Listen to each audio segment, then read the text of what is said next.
What do you need to help you on your journey? Reassurance and connections. Leaders that can share their vulnerability and their experience in a raw form. I want to see from an older, stronger Black man that I aspire to be, that side of myself could be something that can strengthen me.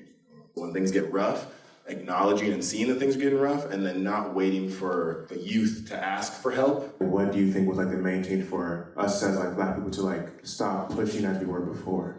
What does dismantling the patriarchy in the Afro community look like to you? The patriarchy is being dismantled. What caused the shift is Black liberation and empowerment. Because as soon as there was the realization that there was Black liberation and empowerment, and as soon as they realized that poor people across races were about to get together and cause a movement that would transform the country, they put all of their minds in one room and said, how are we going to dismantle this and slow it down? Why didn't y'all leave us a blueprint? Are we to blame for this retraction, or are the elders? I should have given my children some more of my wisdom, and I didn't.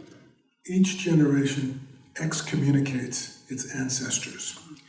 And often the intergenerational dialogue is lacking. If we all grew up learning the true message of Dr. King, the relationship he could have had with Malcolm X, the realities of the Black Panther Party, that's the blueprint that they left for us. But it's been buried under layers of disempowered educational systems. How do you know the path you're on is correct?